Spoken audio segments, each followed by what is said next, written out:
क्या आपने कभी सोचा है, जिसे आप अपना सब कुछ मानते हैं, वही एक दिन आपको सबसे ज्यादा दर्द क्यों दे जाता है? आखिर रिश्तों में ऐसा क्या है जो हमें जोड़ता भी है और तोड़ता भी है? ये कथा हमें भगवान शिव के उस गहरे सत्य से परिचित कराती है, जिसमें वे कहते हैं कि इस संसार में कुछ भी स्थायी नहीं है। ये दुनिया एक सराय है और हम सब केवल मुसाफिर हैं। जो लोग आज हमारे साथ हैं, वे केवल कुछ समय के लिए हमारे सफर के साथी हैं।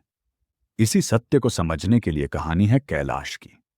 कैलाश ने अपनी पत्नी को बहुत जल्दी खो दिया था। उस दिन से उसने अपना पूरा जीवन अपने छोटे बेटे आरव के नाम कर दिया। उसने अपने सपने, अपनी खुशियां, यहां तक कि अपनी जरूरतें भी त्याग दी, सिर्फ इसलिए ताकि उसका बेटा खुश रह सके। उसके लिए उसकी दुनिया बस एक ही थी, आरव। समय बीता, आरव बड़ा हुआ और विदेश में एक अच्छी नौकरी पा गया। शुरुआत में सब ठीक था, फोन कॉल, बातें, अपनापन। लेकिन धीरे धीरे दूरी बढ़ने लगी।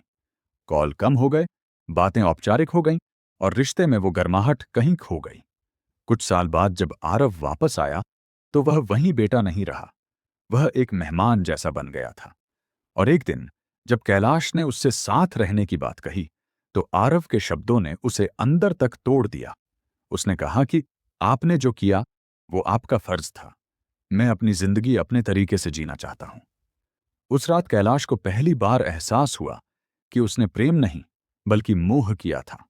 उसने अपनी पूरी खुशी, अपनी पहचान अपने बेटे पर टिका दी थी। तभी उसे भगवान शिव की बात समझ आई। प्रेम करो, लेकिन मोह मत पालो।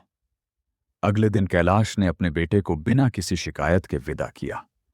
इस बार उसके आंसू नहीं निकले, क्योंकि उसने सच्चाई स्वीकार कर ली थी कि रिश्ते स्थायी नहीं होते और कोई भी हमेशा हमारा नहीं रहता। उसने अपनी खुशियों का नियंत्रण वापस अपने हाथ में लिया और समझ गया कि असल में अपना केवल दो ही हैं, अपने कर्म और अपने भीतर बसे परमात्मा। सार, इस कहानी का संदेश बहुत गहरा है। रिश्तों से प्रेम करें, लेकिन उन पर निर्भर ना हो। उम्मीदें कम रखें, कदर ज्यादा करें, अपनी खुशी का केंद्र खुद बने और जीवन के हर रिश्ते को एक सुंदर सफर माने, अधिकार नहीं। जब आप मेरा मेरा छोड़ देते हैं, तभी आपको असली शांति मिलती है, क्योंकि अंत में जब मुट्ठी खुलती है, तभी पूरा आसमान आपका हो जाता है।